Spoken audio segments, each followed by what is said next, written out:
തിരുവചനം തിരുവചനം.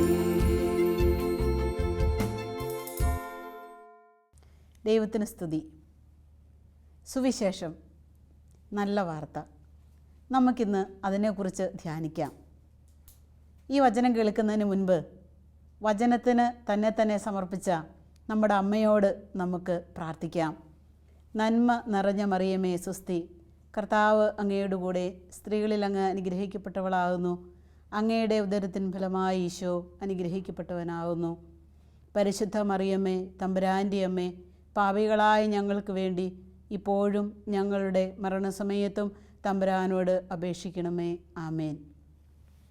സുവിശേഷം. വിശുദ്ധ മർക്കോസ് എഴുതിയ സുവിശേഷം 1-ാമത്തെ അധ്യായം 15-ാമത്തെ തിരുവചനം. അവൻ പറഞ്ഞു, സമയം പൂർത്തിയായി, ദൈവരാജ്യം സമീപിച്ചിരിക്കുന്നു, അനുതപിച്ച് സുവിശേഷത്തിൽ വിശ്വസിക്കുവിൻ. വചനം ആത്മന ഒന്ന് മനസ്സിൽ നമുക്ക് ഏറ്റുചൊല്ലാം. അവൻ പറഞ്ഞു, സമയം പൂർത്തിയായി, ദൈവരാജ്യം സമീപിച്ചിരിക്കുന്നു, അനുതപിച്ച് സുവിശേഷത്തിൽ വിശ്വസിക്കുവിൻ. പരസ്യജീവിതം ആരംഭിക്കുന്നത് ഈ ഒരു സുവിശേഷ പ്രഘോഷണത്തോടു കൂടിയാണ് യേശു. സുവിശേഷം, നല്ല വാർത്ത. എന്താണത്? സമയമായി, ഇനി നമുക്ക് ചിന്തിക്കുവാൻ നേരമില്ല. ഒരു യാത്രയ്ക്ക് പുറപ്പെടുമ്പോൾ നമ്മൾ പറയുമല്ലോ, ബസ്സിൻ്റെ ടൈമായി, അതല്ലെങ്കിൽ ട്രെയിൻ വരാനുള്ള ടൈമായി, അവിടെ നമ്മൾ ഉണ്ടായിരിക്കണം, റെഡി ആയിരിക്കണം, സമയമായി. യേശു പറയുകയാണ്, എന്തിനുള്ള സമയമായി? അനുതപിച്ച് സുവിശേഷത്തിൽ വിശ്വസിക്കുവാനുള്ള സമയമായി.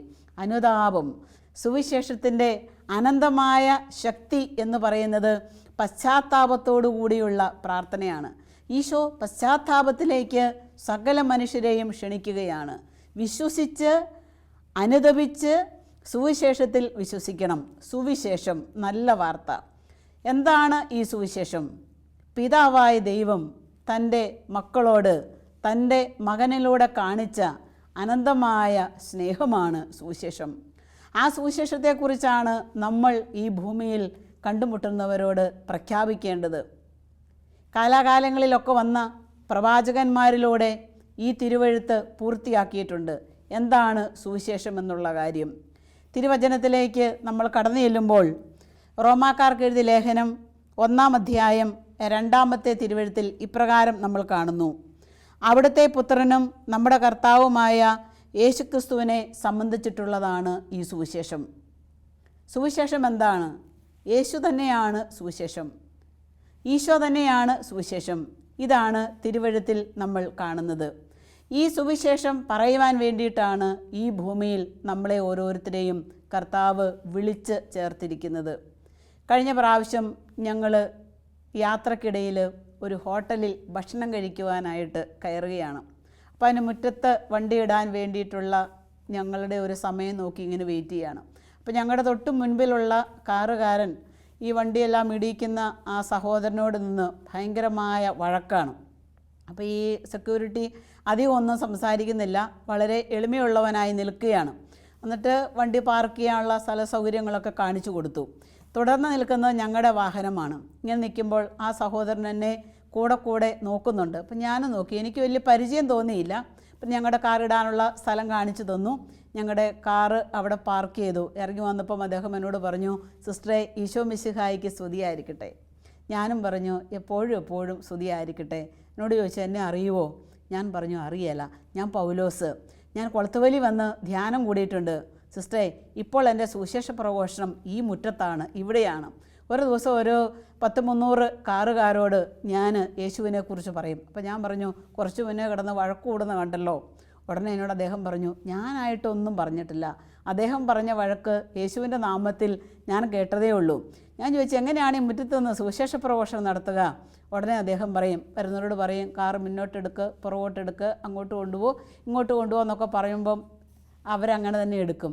ശരിയായ ട്രാക്കിൽ വാഹനം എത്തിക്കഴിയുമ്പോൾ അദ്ദേഹം അടുത്ത് ചെന്നിട്ട് പറയും, ഈശോ സഹായിച്ചു, തട്ടാതെ മുട്ടാതെ വാഹനം പാർക്ക് ചെയ്യാൻ സാധിച്ചല്ലോ, ദൈവത്തിന് മഹത്വം. അതാണ് പൗലോസിയേട്ടൻ്റെ സുവിശേഷ പ്രഘോഷണം. പ്രിയപ്പെട്ടവരെ, എന്തോ ഒരു സ്നേഹത്തോടു കൂടിയാണ്, എന്തോ ഒരു താല്പര്യത്തോടു കൂടിയാണ് അദ്ദേഹം ആ മുറ്റത്ത് നിന്ന് വെയിലും കൊണ്ട് മഴയും കൊണ്ട് കർത്താവിൻ്റെ വചനത്തിന് സാക്ഷിയായത്. സുവിശേഷം, നല്ല വാർത്ത അറിയിക്കുവാൻ വേണ്ടി കർത്താവ് നമ്മളെ എല്ലാവരെയും ഈ ഭൂമിയിൽ വിളിച്ച് ചേർത്തിരിക്കുകയാണ്. അതിന് സാഹചര്യം ഇന്നത് വേണമെന്നോ സ്ഥലം ഇന്നത് വേണമെന്നോ ഒന്നും ഒരു നിയമവും നിർബന്ധവും ഇല്ല. ഭവനങ്ങളിലായിരിക്കുന്ന ഒരമ്മയ്ക്ക്, വീട്ടമ്മയ്ക്ക് കർത്താവിൻ്റെ സുവിശേഷത്തിന് സാക്ഷ്യം വഹിക്കാം. എങ്ങനെയാണ് വീട്ടമ്മയ്ക്ക് സുവിശേഷത്തിന് സാക്ഷ്യം വഹിക്കാനായിട്ട് സാധിക്കുക? ദൈവം തന്നെ ഏൽപ്പിച്ചിട്ടുള്ള ഭർത്താവിൻ്റെയും മക്കളുടെയും കാര്യങ്ങളിൽ സദാ വ്യാപൃതരായിക്കൊണ്ട് ഈശോയ്ക്ക് വേണ്ടി ആ കുടുംബത്തെ, തനിക്ക് ഏൽപ്പിക്കപ്പെട്ടിരിക്കുന്ന കുടുംബത്തെ നേടിയെടുക്കുമ്പോൾ ആ വീട്ടമ്മ സുവിശേഷം പ്രഘോഷിക്കുക തന്നെയാണ് ചെയ്യുന്നത്. അതുപോലെ തന്നെ മക്കളും ജീവിത പങ്കാളിയും ഒക്കെ യേശു കേന്ദ്രീകൃതമായി ജീവിക്കാൻ തുടങ്ങുമ്പോൾ ആ അമ്മയുടെ സുവിശേഷത്തിലൂടെ അവരും ഈശോയുടെ പക്കലേക്ക് ഉയരുകയാണ് ചെയ്യുക. അപ്പോൾ സുവിശേഷം നല്ല വാർത്ത. യേശു ശിഷ്യന്മാരെ തൻ്റെ കൂടെ കൂട്ടി അവരെ പേരുകൾ ചൊല്ലി വിളിച്ചു. വിളി കേട്ട് അവരെല്ലാവരും ഈശോയെ അനുഗമിച്ചു. ഈശോയുടെ കൂടെ ഈശോ പ്രവർത്തിക്കുന്നത് കണ്ട്, യേശുവിൻ്റെ പ്രബോധനങ്ങൾ കേട്ട്, അത്ഭുത പ്രവൃത്തികൾ കണ്ട് മനസ്സിലാക്കി യേശുവിനെ അനുഗമിച്ച ശിഷ്യന്മാർ, നമുക്കറിയാം, ലോകത്തിൻ്റെ പല ഭാഗങ്ങളിലേക്ക് പോയി അവർ ഈശോയെ കൊടുത്തു. ഈശോയെ കൊടുക്കുവാൻ അവർക്ക് സാധിച്ചു. പ്രിയ സഹോദരി സഹോദരന്മാരെ, നമ്മുടെ ജീവിതത്തിൻ്റെ സുഖ സൗകര്യങ്ങളിൽ നിന്ന്, പ്രത്യേകമായിട്ടുള്ള സുരക്ഷിത വലയത്തിൽ നിന്ന് നമ്മൾ ഉണർന്ന് ദൈവം നമുക്ക് തന്നിട്ടുള്ള ഈ സുവിശേഷത്തിൻ്റെ, ഈ നല്ല വാർത്തയുടെ, ഈ അനുതാപത്തിൻ്റെ ശക്തിയെക്കുറിച്ച് പ്രസംഗിക്കുവാനും മനുഷ്യഹൃദയങ്ങളിൽ കൊടുക്കുവാനും നമുക്ക് സാധിക്കണം. ഇപ്പം ലോക്ക്ഡൗൺ ആണെന്ന് പറഞ്ഞ് നമ്മൾ വീട്ടിലിരിക്കുന്ന ഒരു കാലയളവിൽ എത്രയോ പേര് നമ്മൾ കണ്ടു. വാട്സപ്പിലൂടെയും മറ്റ് മീഡിയയിലൂടെയും ഒക്കെ ഓരോരുത്തരുടെയും കല, യേശുവിനെക്കുറിച്ചുള്ള അവരുടെ കുഞ്ഞു കുഞ്ഞ് ആർട്ടിക്കിൾ, അല്ലെങ്കിൽ കലയായിട്ട്, കഥയായിട്ട്, കവിതയായിട്ടൊക്കെ അവരിങ്ങനെ ലോകത്തിന് മുൻപിൽ വച്ചു വിളമ്പുന്നത് നമ്മൾ കണ്ടു. പ്രിയ സഹോദരങ്ങളെ, എവിടെയാണേലും ഏത് സാഹചര്യത്തിലും നമുക്ക് ഈ സുവിശേഷത്തിൻ്റെ സത്വാർത്ത അറിയിക്കുവാനായിട്ട് സാധിക്കും. ഞാൻ ഓർക്കുകയായിരുന്നു, ഒരു ദിവസം ധ്യാന സെൻറ്ററിൽ പ്രാർത്ഥിക്കാനായിട്ട് വന്ന ഒരു സഹോദരൻ വീൽ ചെയറിലാണ് വന്നത്, നടക്കാനായിട്ട് പറ്റിയല്ലാത്ത ഒരവസ്ഥയിൽ. അപ്പോൾ അദ്ദേഹം പ്രാർത്ഥിക്കാനായിട്ട് വന്നപ്പോൾ ഷെയർ ചെയ്ത ഒരു കാര്യം എൻ്റെ മനസ്സിൽ ഇന്ന് എന്നവണ്ണം ഓർമ്മയിൽ നിൽക്കുന്നുണ്ട്. അത് ഇപ്രകാരമാണ്. ആ സഹോദരൻ പറഞ്ഞു, സിസ്റ്റേ, ഞാൻ ഇരിക്കുന്ന ഈ ഒരു വണ്ടി ഉണ്ടല്ലോ, ഒരു പ്രത്യേക സൈസിലാണ് അത് അറേഞ്ച് ചെയ്തേക്കുക. ഞാൻ ഈ വണ്ടി കൊണ്ട് മെല്ലെ ഫുട്പാത്തിലൂടെ ഇങ്ങനെ യാത്ര ചെയ്യും. കാണുന്നവരെയൊക്കെ ഞാനൊന്ന് ചിരിച്ചു കാണിക്കും.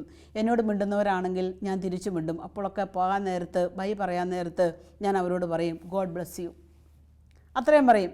അതാണ് അദ്ദേഹത്തിൻ്റെ സുവിശേഷ പ്രഘോഷണം എന്ന് പറയുന്നത്. ഇവിടെ എന്തെല്ലാം സാഹചര്യങ്ങൾ, ഏതെല്ലാം മേഖലകൾ, എവിടെയെല്ലാം കർത്താവ് നമുക്ക് നല്ല സാധ്യതകൾ തരുന്നു ഈ സുവിശേഷത്തെക്കുറിച്ച് പറയുവാനും പ്രസംഗിക്കുവാനുമായിട്ട്. വിശുദ്ധ മത്തായി എഴുതിയ സുവിശേഷം 28-ാമത്തെ അധ്യായം 18 മുതൽ 20 വരെയുള്ള തിരുവചനങ്ങൾ ചെല്ലുമ്പോൾ നമ്മൾ ഇപ്രകാരം കാണുന്നുണ്ട്. ആകയാൽ നിങ്ങൾ പോയി എല്ലാ ജനതകളെയും ശിഷ്യപ്പെടുത്തുവിൻ. പിതാവിൻ്റെയും പുത്രൻ്റെയും പരിശുദ്ധാത്മാവിൻ്റെയും നാമത്തിൽ അവരെ സ്നാനപ്പെടുത്തുവിൻ. ഞാൻ നിങ്ങളോട് കൽപ്പിച്ചിട്ടുള്ളവയെല്ലാം അനുസരിക്കുവാൻ അവരെ പഠിപ്പിക്കുവിൻ. ലാസ്റ്റ് വചനം പറയുകയാണ്, യുഗാന്തം വരെ ഞാൻ എന്നും നിങ്ങളുടെ കൂടെ ഉണ്ടായിരിക്കും. ലോകത്തിൻ്റെ അതിരുകളോളം പോകുവാനായിട്ട് നമ്മളോട് പറയുകയാണ് വചനസാക്ഷികളായി. ലോകത്തിൻ്റെ അന്ത്യമെന്ന് പറയുന്നത് സുവിശേഷം എല്ലാ മനുഷ്യരും അറിയുകയാണ്. അപ്പോൾ അന്ത്യം സമാഗതമാകും. ഈ സുവിശേഷത്തിനുള്ള സമയം സമാഗതമായി എന്നാണ് യേശു ഈ കാലഘട്ടത്തിൽ ജീവിച്ചിരിക്കുന്ന എന്നോടും നിങ്ങളോടും പറയുന്നത്. സമയം സമാഗതമായി. നമ്മുടെ പ്രവൃത്തികളെ പറ്റി അനുതപിക്കുവാൻ, നമ്മുടെ പ്രവൃത്തികളെ ഓർത്ത് മനസ്തപിക്കുവാൻ, തിരിച്ചു വരുവാൻ കർത്താവ് നമ്മളെ എല്ലാവരെയും ക്ഷണിക്കുകയാണ് ഈ നാളുകളിൽ. അതുകൊണ്ട് പ്രിയപ്പെട്ടവരെ, ആയിരിക്കുന്ന അവസ്ഥയിൽ നിന്ന് നമ്മളൊന്ന് ഉയർത്ത് എഴുന്നേറ്റ് ആയിത്തീരേണ്ട അവസ്ഥയിലേക്ക് നമ്മൾ പോകേണ്ടതായിട്ടുണ്ട്. അവിടെയാണ് മനസ്താപം പൂർണ്ണമാകുന്നത്. അവിടെയാണ് വിശ്വാസ ജീവിതം നമ്മൾ നയിക്കുവാനായി തുടങ്ങുക. ഓരോ സമയത്തും കർത്താവ് അതാത് കാലങ്ങളിൽ പ്രവാചകന്മാരെ ഒരുക്കി ഈ സുവിശേഷം അറിയിക്കുവാനായിട്ട്. അബ്രാഹത്തെയും മോശയെയും ഒക്കെ ദൈവം ഒരുക്കിയത് അങ്ങനെയാണ്. ഈ സുവിശേഷം അറിയണം. അറിഞ്ഞു കഴിഞ്ഞിട്ട് വേണമല്ലോ നമ്മൾ വിശ്വസിക്കുവാൻ. വിശ്വസിച്ചിട്ട് വേണമല്ലോ കർത്താവിൻ്റെ പക്കലേക്ക് നമ്മൾ ഓടിയെത്തുവാൻ. അതുകൊണ്ട് ദൈവം ഒരുക്കുന്നുണ്ട്, ഓരോ സമയത്തെയും ഓരോ കാലത്തെയും ദൈവം ഒരുക്കുന്നുണ്ട്. അത് ആരിലൂടെയെങ്കിലുമൊക്കെ ദൈവം ഒരുക്കിക്കൊണ്ടേയിരിക്കും. ലോകത്ത് നിന്ന് നമ്മൾ എവിടെ ചെന്നാലും കർത്താവിന് വേണ്ടി സംസാരിക്കുന്ന ആരെങ്കിലുമൊക്കെ നമ്മൾ കണ്ടുമുട്ടിയിട്ടുണ്ട്. ഒരുപാട് പേര് അതിനുവേണ്ടി തന്നെ ഫുൾ ടൈമേഴ്സായിട്ട് മാറ്റി നിൽക്കുന്നുണ്ട്, അല്ലെങ്കിൽ അവരുടെ ജീവിതത്തെ അവർ മാറ്റി വച്ചിട്ടുണ്ട്. അപ്പോൾ കർത്താവിന് വേണ്ടി മാറ്റിവെക്കുന്ന ഈ സമയം ഏറെ അനുഗ്രഹപ്രദമാണ് എന്നുള്ള കാര്യം നമ്മൾ വിസ്മരിക്കരുത്. സുവിശേഷം ക്രിസ്തു തന്നെ. ഈ നല്ല വിശേഷം അറിയിക്കുക. നമുക്കറിയാം, ഈ നല്ല വിശേഷം ആദ്യം ഈ ഭൂമിയിലേക്ക് അറിയിച്ചു വന്നത് ഗബ്രിയേൽ മാലാഹയാണ്. പരിശുദ്ധ അമ്മയുടെ അടുത്തേക്ക് ഗബ്രിയേൽ മാലാഹ വന്നിട്ട് ഈ നല്ല സുവിശേഷം അറിയിച്ചു. ദൈവം തന്നെ തിരഞ്ഞെടുത്തിരിക്കുന്നു, നിന്റെ ഉദരത്തിൽ ഒരു ശിശു ജനിക്കാൻ പോകുന്നു. അതായിരുന്നു സുവിശേഷം. ഈ സുവിശേഷം കേട്ട ഉടനെ തന്നെ പരിശുദ്ധ അമ്മ മറുപടി പറഞ്ഞത് ഇപ്രകാരമാണ്: ഇതാ കർത്താവിൻ്റെ ദാസി, നിന്റെ വാക്ക് എന്നിൽ നിറവേറട്ടെ. അവൾ ആ സുവിശേഷത്തെ അന്നേരം തന്നെ ഹൃദയത്തിൽ ഉൾക്കൊണ്ടു. തത്സമയം തന്നെ വചനം മാംസമായി അവളുടെ ഹൃദയത്തിൽ അങ്കുരിച്ചു. അങ്ങനെ ആദ്യത്തെ പ്രേക്ഷിതയായി, ആദ്യത്തെ സുവിശേഷ പ്രഘോഷകയായി പരിശുദ്ധ കന്യാമറിയം മാറുകയാണ്. പ്രിയപ്പെട്ടവരെ, ഇതാണ് നമ്മുടെ വിളി. കർത്താവിൻ്റെ സുവിശേഷം നമ്മുടെ കാതുകളിലെത്തുമ്പോൾ, നമ്മുടെ ജീവിതത്തിലേക്ക് എത്തുമ്പോൾ, ഇതാ കർത്താവിൻ്റെ ദാസൻ, ഇതാ കർത്താവിൻ്റെ ദാസി എന്ന് പറയുവാനായിട്ട് നമുക്ക് സാധിക്കണം. പിന്നെ ഈ സുവിശേഷത്തെ അറിഞ്ഞ് അനുഭവിച്ച പരിശുദ്ധ അമ്മ ഈ സുവിശേഷം കൊടുക്കുവാനായിട്ട്, ഈ നല്ല വാർത്തയുമായിട്ട് ഇളയമ്മയായ എലിസബത്തിൻ്റെ ഭവനത്തിലേക്ക് പോകുന്നത് സുവിശേഷത്തിൽ നമ്മൾ കാണുന്നുണ്ട്. എലീശായുടെ അടുത്തേക്ക് പരിശുദ്ധ അമ്മ കടന്നു ചെന്നപ്പോൾ, ഈ സുവിശേഷവുമായി കടന്നു ചെന്നപ്പോൾ, എലീശായുടെ ഉദരത്തിലായിരുന്ന യോഹന്നാൻ സന്തോഷത്താൽ കുതിച്ചു ചാടി. എലിസബത്ത് ഇങ്ങനെ പ്രതികരിക്കുകയാണ് വചനത്തോട്: എൻ്റെ കർത്താവിൻ്റെ അമ്മ എൻ്റെ അടുത്ത് വരാനുള്ള ഈ ഭാഗ്യം എനിക്ക് എവിടെ നിന്ന്? വചനത്തെ ഉടനെ തന്നെ, സുവിശേഷത്തെ ഉടനെ തന്നെ സ്വീകരിച്ചു. യോഹന്നാൻ മാംദാനയിൽ ആ ശക്തി, സുവിശേഷത്തിൻ്റെ ശക്തി പ്രസരിച്ചു. പിന്നെ നമ്മൾ കാണുന്നുണ്ട്, യേശുവിൻ്റെ വചനത്തിന് സാക്ഷിയാകുന്ന ഒരു യോഹന്നാനെയാണ് നമ്മൾ കാണുന്നത്. അനുതാപത്തിലേക്ക്, കർത്താവിൻ്റെ വരവിന് മുന്നോടിയായി ജനത്തെ ഒരുക്കുന്ന ആ വലിയ ഉത്തരവാദിത്വം, ആ സുവിശേഷം ഏറ്റെടുത്ത് പ്രവർത്തിക്കുന്ന യോഹന്നാൻ സ്ലീഹയെ നമ്മൾ കാണുകയാണ്, യോഹന്നാനെ നമ്മൾ കാണുകയാണ്. പ്രിയപ്പെട്ടവരെ, ഇത്തരത്തിലുള്ള ഒരു വിളി നമുക്കെല്ലാവർക്കും ദൈവം തന്നിട്ടുണ്ട്. നമ്മുടെ ജീവിത സാഹചര്യങ്ങളിൽ നിന്നുകൊണ്ട്, ചുറ്റുപാടുകളിൽ നിന്നുകൊണ്ട് ഈ സുവിശേഷം എത്തിക്കാനുള്ള പരമോന്നതമായിട്ടുള്ള ഒരു വിളിയും ഒരു ദൗത്യവും കർത്താവ് നമ്മളെ ഓരോരുത്തരെയും ഏൽപ്പിച്ചിട്ടുണ്ട്. വീണ്ടും യേശുവിൻ്റെ ജനനം അറിഞ്ഞു കഴിഞ്ഞ ഉടനെ തന്നെ നമ്മൾ കാണുന്നുണ്ടല്ലോ, ആട്ടിടയർ അവർ ഈ സുവിശേഷം കേട്ടു. ഇതാ നിങ്ങൾക്കായി ഒരു രക്ഷകൻ ജനിച്ചിരിക്കുന്നു, പിള്ളക്കച്ചകൾ കൊണ്ട് പൊതിഞ്ഞ് പുൽത്തൊട്ടിൽ കിടത്തിയിരിക്കുന്ന ശിശുവിനെ നിങ്ങൾ കാണും. ആ സുവിശേഷം ആട്ടിടയർ കേട്ടു. കേട്ട ഉടനെ തന്നെ അവർ ആ സുവിശേഷത്തെ കണ്ട സുവിശേഷത്തെ അവർ പ്രഖ്യാപിച്ചു. അവർ ചെന്ന് അനേകരോട് പറഞ്ഞു, ഞങ്ങൾ ആ ശിശുവിനെ കണ്ടു. പ്രിയ സഹോദരങ്ങളെ, നമ്മൾ ക്രിസ്തീയ ഭവനത്തിൽ ജനിച്ച ആ നാൾ മുതൽ ഈ സുവിശേഷത്തെക്കുറിച്ച്, ഈ നല്ല വാർത്തയെക്കുറിച്ച് നമ്മൾ കേൾക്കുന്നതാണ്. നമുക്കൊന്ന് ആത്മപരിശോധന ചെയ്തു നോക്കാം. ഞാൻ എത്ര പേരോട്, അല്ലെങ്കിൽ എൻ്റെ ജീവിതം കൊണ്ട് എത്ര സമയം, അല്ലെങ്കിൽ എത്ര മണിക്കൂറുകൾ, എത്ര വർഷങ്ങൾ, എത്ര ആഴ്ചകൾ, എത്ര മാസങ്ങൾ ഞാൻ കർത്താവിൻ്റെ ഈ വചനത്തിന് സാക്ഷിയായിട്ടുണ്ട്? ഒരു സെക്കൻഡെങ്കിലും അതിനെനിക്ക് കഴിഞ്ഞിട്ടുണ്ടോ? ഉണ്ടെങ്കിൽ ധന്യമായി, അനുഗ്രഹമായി. ഇല്ല എങ്കിൽ നമുക്കൊരു മനപരിശോധന ചെയ്തു നോക്കാം. കർത്താവിന് സാക്ഷ്യം വഹിക്കാനുള്ള എനിക്ക് തന്ന നല്ല സമയങ്ങളെ ഞാൻ ചെലവഴിച്ചിട്ടുണ്ടോ? ഇല്ലെങ്കിൽ നമുക്ക് ഈ ദിവസം മുതൽ, ഈ സമയം മുതൽ കർത്താവിൻ്റെ വചനത്തിന്, സുവിശേഷത്തിന് നമുക്ക് സാക്ഷ്യം വഹിക്കാം. വീണ്ടും ഇതാ ജ്യോതിശാസ്ത്രജ്ഞന്മാർ യേശുവിൻ്റെ അടുക്കൽ ചെന്ന് പൊന്ന്, മീറ, കുന്തിരിക്കം എല്ലാം കാഴ്ചവെച്ചിട്ട് അവരും പോയ വഴിക്ക് പറഞ്ഞു യേശുവിനെക്കുറിച്ച്, സുവിശേഷത്തെക്കുറിച്ച്, നല്ല വാർത്തയെക്കുറിച്ച് അവരും പങ്കുവച്ചു. സുവിശേഷം മുഴുവനും നമ്മൾ നോക്കുമ്പോൾ അതാണ് കാണുക. ഈ വാർത്ത, അറിഞ്ഞ സുവിശേഷം മറ്റുള്ളവരോട് പങ്കുവയ്ക്കുന്നവരെയാണ് നമ്മൾ കാണുക. പങ്കുവയ്ക്കലിൽ ഉണ്ടാകുന്ന സ്വർഗത്തിൻ്റെ അഭിഷേകം, പ്രിയപ്പെട്ടവരെ, അനേകരെ സുവിശേഷത്തിലേക്ക് നയിക്കുന്നതായി തീരും എന്നുള്ളതാണ് പ്രത്യേകത. വീണ്ടും സുവിശേഷത്തിൻ്റെ ഏടുകളിലേക്ക് നമ്മൾ കടന്നു ചെല്ലുമ്പോൾ നിക്കോദേമോസ് യേശുവിനെ പ്രഘോഷിക്കുന്നത് നമ്മൾ കാണുന്നുണ്ട്. ശമറിയക്കാരി സ്ത്രീ യേശുവിനെ പ്രഘോഷിക്കുന്നത് കാണുന്നുണ്ട്. പാപിനിയായ സ്ത്രീ യേശുവിന് മുൻപിൽ തൻ്റെ ജീവിതം മുഴുവൻ സമർപ്പിക്കുന്നതായി നമ്മൾ കാണുന്നുണ്ട്. എന്തുവേണ്ടി? അനേകം രക്തസാക്ഷികളും വിശുദ്ധരും സുവിശേഷത്തിന് വേണ്ടി അവരുടെ ജീവിതങ്ങളെ മാറ്റിവെച്ചവരാണ്. സുവിശേഷത്തിന് വേണ്ടി അവരുടെ ജീവിതങ്ങളെ മാറ്റിവെച്ചവരാണ്. ഇന്ന് സുവിശേഷം ഒരുപാട് തലങ്ങളിൽ പ്രഘോഷിക്കപ്പെടുന്നുണ്ട് എന്നുള്ളത് വളരെ സന്തോഷത്തോടെ ഓർക്കുകയാണ്. ഈ നാളുകളിലൊക്കെ എന്തുമാത്രം സുവിശേഷ പ്രസംഗങ്ങളാണ് പ്രിയപ്പെട്ടവരെ. ലോക്ക്ഡൗൺ ആണെങ്കിൽ പോലും ഈ മഹാമാരിയുടെ കാലത്തും വചനം കേൾക്കാൻ ഒരു പഞ്ഞവും ഉണ്ടായില്ലല്ലോ. എന്തുമാത്രം വചനത്തിൻ്റെ ചിന്തകളും വചന പ്രഘോഷങ്ങളുമൊക്കെയാണ് നമ്മുടെ ഭവനങ്ങളിൽ എത്തിക്കൊണ്ടിരുന്നത്. അതിനുവേണ്ടി ദൈവം എത്ര ചാനലുകളെ ദൈവം ഒരുക്കി, എത്ര ശാലോൺ ടി വിയൊക്കെ ഫുൾ ടൈം നമുക്ക് വേണ്ടി കർത്താവ് ഒരുക്കി വെച്ചേക്കുക നമ്മുടെ വീടിനകത്ത് ഈ നല്ല വാർത്ത എത്തിക്കുന്നതിന് വേണ്ടി. കേൾക്കാൻ ഒരുപാട് സാഹചര്യങ്ങൾ ദൈവം നമുക്ക് ഒരുക്കി. ഒന്നിനൊരു പഞ്ഞവും നമുക്കുണ്ടായിട്ടില്ല. അതുപോലെ തന്നെ ഒരുപാട് അമ്മമാർ സുവിശേഷം വചനപ്രഘോഷണം മത്സരം, അതുപോലെ കൊച്ചു കുഞ്ഞുങ്ങൾ എത്രയോ ആഴതലങ്ങളിലാണ് അവരൊക്കെ വചനത്തിന് വ്യാഖ്യാനം കൊടുത്ത് പ്രസംഗിക്കുന്നത് കേൾക്കാനായിട്ട് ഇടവന്നത്. അപ്പം ഈ കാലത്തിൽ ദൈവം നമ്മളെ വിളിച്ചിരിക്കുന്നത് ഈ നല്ല വാർത്ത, ഈ സുവിശേഷം അറിയിക്കുവാനാണ്. ലോകം മുഴുവനും എത്തണം. അതിനുവേണ്ടി ദൈവം വിളിച്ചിരിക്കുന്നത് നിന്നെയാണ്, എന്നെയാണ് ദൈവം അതിനുവേണ്ടി ഈ കാലയളവിൽ ഒരുക്കിയിരിക്കുന്നത്. സമയം സമാഗതമായി. ഇനി മാറ്റിവെക്കുവാനായിട്ട് നമുക്ക് സമയമില്ല. ഈ സമയം ഏറ്റവും കാര്യക്ഷമതയോടുകൂടെ നമ്മൾ ഉപയോഗിക്കണം. രക്തസാക്ഷികൾ ഈശോയ്ക്ക് വേണ്ടി അവരുടെ ജീവിതത്തിൻ്റെ രക്തം ചിന്തുവാൻ, ജീവരക്തം ചിന്തുവാൻ അവർ തയ്യാറായി. പ്രിയ സഹോദര, പ്രിയ സഹോദരി, അതുകൊണ്ട് ഈ സുവിശേഷം, ഈ നല്ല വാർത്ത ലോകം മുഴുവനും എത്തിക്കുവാനുള്ള ഏറ്റവും നല്ലൊരു ഉപകരണമായി നമ്മൾ ഓരോരുത്തരും തീരണം. ഈശോയ്ക്ക് സാക്ഷ്യം വഹിക്കുന്നവരായി നമ്മൾ തീരണം. ഞാൻ ഓർക്കുന്നുണ്ട്, എൻ്റെ അടുത്ത് പ്രാർത്ഥിക്കാനായിട്ട് വന്ന ഒരു യുവ സഹോദരന് വലിയ വിദ്യാഭ്യാസമൊന്നുമില്ല. പക്ഷേ ഒരു ഓഫീസിൽ അദ്ദേഹത്തിന് ചെറിയൊരു ജോലി കിട്ടി. അയാൾ വളരെ സ്ലോയാണ്. അതുകൊണ്ട് തന്നെ ജോലി സ്ഥലത്തും വീട്ടിലൊക്കെ ഒത്തിരി ബുദ്ധിമുട്ടുകൾ അയാൾ അനുഭവപ്പെടുന്നുണ്ട്. ആ സഹോദരൻ എന്നോട് പറഞ്ഞൊരു കാര്യം ഇതാണ്: സിസ്റ്റർ, ഞാനിങ്ങനെ എല്ലാ കാര്യങ്ങൾക്കും ഇച്ചിരി പതുക്കെ ആയതുകൊണ്ട് ഓഫീസിൽ നിന്ന് വഴക്ക് കിട്ടാത്ത ഒരു ദിവസം പോലുമില്ല. പക്ഷേ എൻ്റെ യജമാനൻ, എൻ്റെ ബോസ് നല്ലൊരു മനുഷ്യനാണ്. എന്നോട് അദ്ദേഹം കാണിച്ചിട്ടുള്ള കരുണ, എന്നോട് അദ്ദേഹം കാണിച്ചിട്ടുള്ള വിട്ടുവീഴ്ച എനിക്ക് വാക്കുകളിൽ പറഞ്ഞറിയിക്കാൻ പറ്റിയില്ല.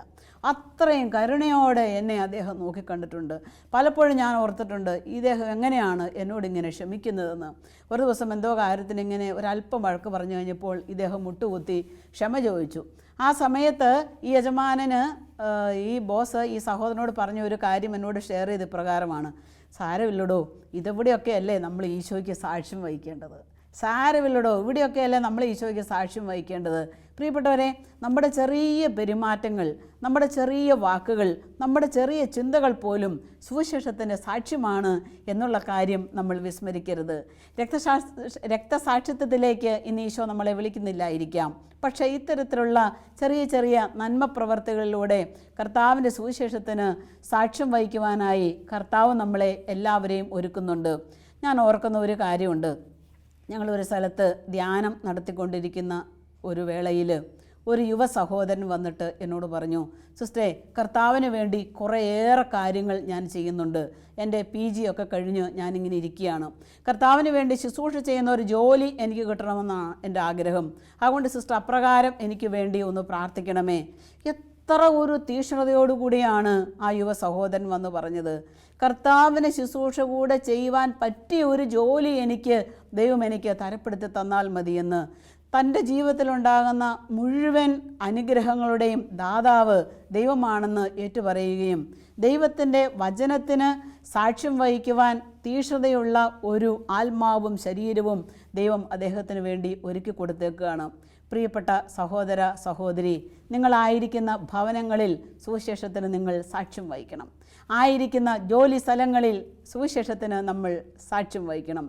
ആയിരിക്കുന്ന ചുറ്റുപാടുകളിൽ, സമൂഹത്തിൽ, രാഷ്ട്രീയത്തിൽ, ലോകത്തിൽ കർത്താവിന് വേണ്ടി നമ്മൾ സാക്ഷ്യം വഹിക്കണം. ഇപ്രകാരമുള്ള ഒരു സാക്ഷ്യ ജീവിതമാണ് ഈ കാലയളവിൽ ദൈവം നമ്മളിൽ നിന്നും ആവശ്യപ്പെടുന്നത് മാനസാന്തരത്തിൻ്റെ ഫലങ്ങൾ പുറപ്പെടുവിക്കുവാനുള്ള സുവിശേഷം മറ്റുള്ളവർക്ക് നമ്മൾ പറഞ്ഞു കൊടുക്കണം. മനുഷ്യർ അനുതാപത്തിലേക്ക് വരണം. അതാണ് യേശു ആഗ്രഹിക്കുന്നത്, അതാണ് സ്വർഗം ആഗ്രഹിക്കുന്നത്. ഇതിനുവേണ്ടി 3 കാര്യങ്ങൾ നമുക്ക് ചെയ്യുവാനായിട്ട് പരിശ്രമിക്കാം. ഒന്നാമതായി നമുക്ക് തീവ്രമായിട്ടുള്ള ഒരു ആഗ്രഹമുണ്ടായിരിക്കണം. തീവ്രമായിട്ടുള്ള ഒരാഗ്രഹമുണ്ടായിരിക്കണം. രണ്ടാമതായിട്ട് തീവ്രമായിട്ടുള്ള പ്രാർത്ഥന. കർത്താവേ, ഇതിനു വേണ്ടിയിട്ടുള്ള എൻ്റെ എല്ലാ പ്രവർത്തനങ്ങളെയും ഫലദായകമാക്കണമേ എന്നുള്ള പ്രാർത്ഥന. മൂന്നാമതായിട്ട് സമയം നമ്മൾ കണ്ടെത്തണം. ഈ 3 കാര്യങ്ങൾ കർത്താവിൻ്റെ വചനത്തിന് വേണ്ടി നമ്മൾ ചെയ്യണം. സമയം കണ്ടെത്തണം. പലരുടെയും പരാതി ഇതാണ്, സമയമില്ല. പക്ഷേ ആഗ്രഹിക്കുകയാണെങ്കിൽ, പരിശ്രമിക്കുകയാണെങ്കിൽ ഇതിനൊക്കെ നമുക്ക് സമയം കിട്ടും. നമ്മൾ ചെയ്യുന്നതെല്ലാം, നമ്മൾ പ്രവർത്തിക്കുന്നതെല്ലാം, നമ്മൾ നോക്കുന്നതെല്ലാം, നമ്മുടെ എല്ലാ ചുറ്റുവട്ടങ്ങളും കർത്താവ് നമുക്ക് അനുഗ്രഹമാക്കി തരികയാണ്. എന്തിനാണ്? ഈ സാക്ഷ്യം വഹിക്കാൻ വേണ്ടി. അതുകൊണ്ട് കർത്താവിൻ്റെ സ്വന്തമായി തീരുവാൻ നമുക്ക് പ്രത്യേകം പരിശ്രമിക്കുകയും കർത്താവിൻ്റെ വചനത്തിന് നമ്മളെ തന്നെ വിട്ടുകൊടുക്കുകയും ചെയ്യാം. നമുക്ക് ഇപ്രകാരം ഹൃദയത്തിൽ ഏറ്റുപറഞ്ഞ് ഈ വചനം, നമ്മൾ ആദ്യം കേട്ട കർത്താവിൻ്റെ തിരുവചനമുണ്ടല്ലോ, വിശുദ്ധ മാർക്കോസ് സുവിശേഷം 1-ാം അധ്യായം 15-ാമത്തെ തിരുവെഴുത്ത്, നമുക്കൊരു പല പ്രാവശ്യം ഉള്ളിൻ്റെ ഉള്ളിൽ ഏറ്റുപറഞ്ഞ് ഒരു സുവിശേഷ പ്രഘോഷണം തന്നെ നടത്താം. അതിനുശേഷം നമുക്കിറങ്ങാം നമ്മുടെ ഭവനത്തിൽ, സഭയിൽ, രാഷ്ട്രത്തിൽ, സമൂഹത്തിൽ.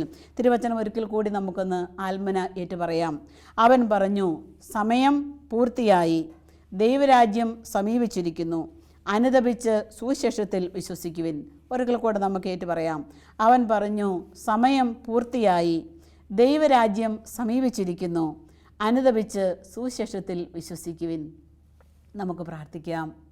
കർത്താവേ, എൻ്റെ പാപങ്ങളെല്ലാം ഓർത്ത് അനുതപിച്ച് ഞാൻ തിരികെ വരുന്നു. ഈ സുവിശേഷം എൻ്റെ വ്യക്തിജീവിതത്തിലും എൻ്റെ കുടുംബത്തിലും സമൂഹത്തിലും കൊടുക്കുവാൻ എന്നെ സഹായിക്കണമേ. എൻ്റെ എല്ലാ പ്രവൃത്തികളിലും സുവിശേഷം നിറഞ്ഞു നിൽക്കുവാൻ ഞാൻ ആഗ്രഹിക്കുന്നു. ഈ സദ്വാർത്ത എൻ്റെ ജീവിത മാതൃക കൊണ്ട് ഞാൻ കൊടുക്കും. എന്നെ സഹായിക്കണമേ. പരിശുദ്ധ മറിയമേ, എന്നെ ശക്തിപ്പെടുത്തണമേ. ഇപ്പോഴും എപ്പോഴും എന്നേക്കും. ആമേൻ.